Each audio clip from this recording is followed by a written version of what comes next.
Hello, what's up mga idol? So this is Mark Anthony Roscas ng Mark TV. So sa video natin ngayon, meron akong tuturo kung paano i-block ang mga SIM card at saka mga calls sa mga number na hindi naman kilala. Yan, sa mga nakaranas na dyan, mga naka-experience na nakaka-receive ng mga text and call sa mga hindi naman kilalang number. Tapos hindi lang yun, sunod-sunod pa. Yan, tuturo natin yan sa video na to. Pero kung di pa nakakapag-subscribe yan, mag-subscribe ka na sa aking YouTube channel. Nag-upload ako ng mga gitong video about sa tech and gaming. Yan, pero bago yan, intro muna.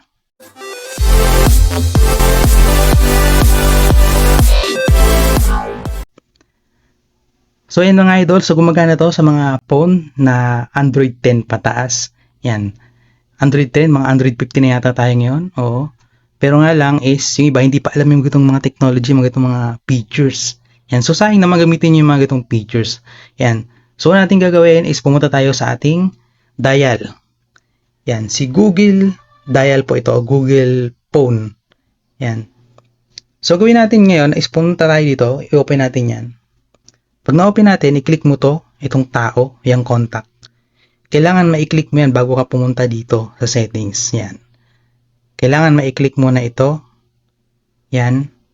Bago ka pumunta sa settings. Kasi once na pumunta ka sa settings, wala yung features na i-activate natin. Yan. So, back ulit tayo. So, pumunta ka muna dito sa parang tao. Yan. I-click natin yan. Then, pumunta tayo dito sa settings. Yan. So, dito nakita nyo yung block. Click natin yan. Then, nakasulat dito, dalawang option. Block number not in contact. Ibig sabihin, yung mga number na hindi naka-save sa contact mo is block. Yan. Yan.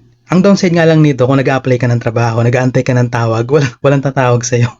Sa bagay, di na uso ang tawag ngayon. Sa trabaho, tatawagan kita. Di na uso yung ganun eh. Wala naman tatawag talaga.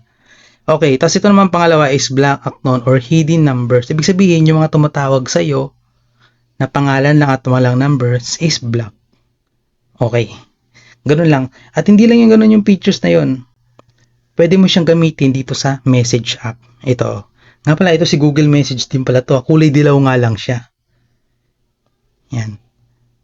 Pagdating dito is kailangan pumunta ka sa profile, sa Google profile mo. Yan. Sa mga nagsasabing hindi ito Google Message, bakit siya Google? At saka nung in-update ko yung Google sa Play Store, ito na yun. Nag-iiba lang kulay niya depende sa skin ng Android. Okay. Nga pala, pag nandito ka na, isanapin mo naman yung block and spam. Click mo lang yan.